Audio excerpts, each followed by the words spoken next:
उन दोनों लड़कों को अपनी आंखों के सामने होने वाले नज़ारे पे विश्वास नहीं हो रहा था। जो मॉन्स्टर्स ऑरेंज क्लास के थे, उनको जियोन कीड़े मकोड़ों की तरह मसल रहा था।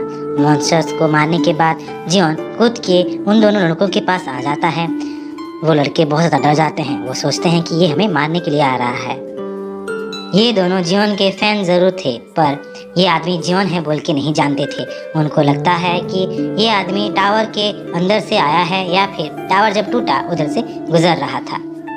तभी एक बड़ा जायंट वुल्फ आता है, जिसपे वो दोनों लड़के तो डर जाते हैं, पर जियोन उसका भी काम तमाम कर देता है।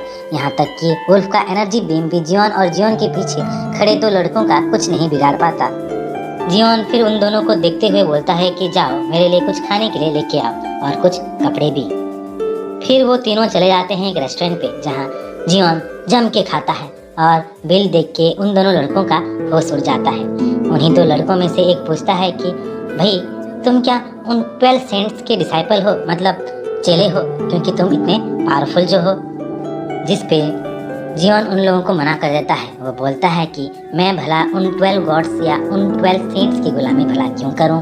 तभी उसका चम्मच में से उसका खुद का फेस उसको दिख जाता है। तब वो बहुत ज़्यादा सरप्राइज हो जाता है, क्योंकि अभी उसका जो फेस है, उसका जो पूरा का पूरा बॉडी है, अभी बदल चुका होता है।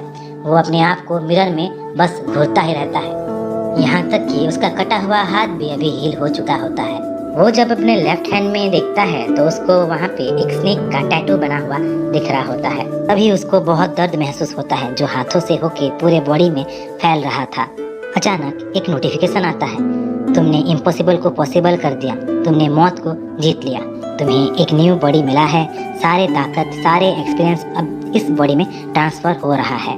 अब तुम ऑफ्यूकस 13 नंबर जोडिएक के पावर को यूज कर पाओगे।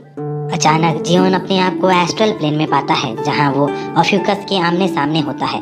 ऑफ्यूकस एक जायंटिक बहुत बड़ा स्नेक होता है और उसके चारों तरफ से कॉस्मिक पावर बाहर आ रही होती है।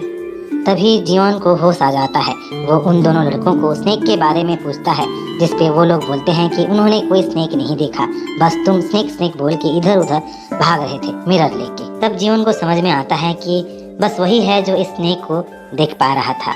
जियोन अपने स्टेटस बार में देखने लग जाता है, जहाँ पे लिखा होता है कि तुम ऑफ्यूकस के अब मालिक हो, तुम्हारे पास सुपर जनरेशन पावर है जो कि F लेवल पे है, न्यू बॉडी मिला है, बस पेनल्टी की वजह से फिजिकल स्ट्रेंथ 50% डिक्रीज हो गया है, वो भी बस 1032 घंटे तक। सोचता है कि मेरी पूरी बॉडी अब हील हो चुकी है।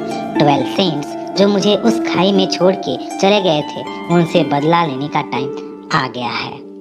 सीन शिफ्ट होता है डीमन टावर के पास, जहाँ पे ऑफिसर्स जमा हुए थे, जो कि अब टूट बिखर गया था। उनको लगता है कि इन सब चीज़ों के पीछे जियोन के फॉलोअर्स लोग होंगे या फिर उसके हेटर्स। ये सब मॉन्स्टर्स का मरना, डीमन टावर का टूटना, कहीं इसके पीछे ली जियोन का हाथ तो नहीं, कहीं वो वापस तो नहीं आ गया। टाइम ही बताएगा एक्चुअली हुआ क्या है। मीडिया जमा होता है और सवाल पे सवाल पूछ रहे होते हैं यांग वी को, जो कि रैम यानी मेषा राशि का सेंट होता है। वांग वी वहाँ से बिना कोई जवाब दिए चला जाता है, पर अपनी गाड़ी में पहुँचते ही वो बहुत ज़्यादा टेंशन में आ जाता है। वो सोचने लगता है कि ऐसा कैसे हो सकता है, भला वो कैसे जिंदा हो सकता है। क्रिम्सन आई को मारना ही इम्पॉसिबल जैसा था और वो तो वहाँ गिर गया था। उन मॉन्स्टर से वो भला कैसे बच गया, और अगर वो जिंदा है और अगर वो वापस आ चुका है तो सब कुछ बर्बाद हो जाएगा।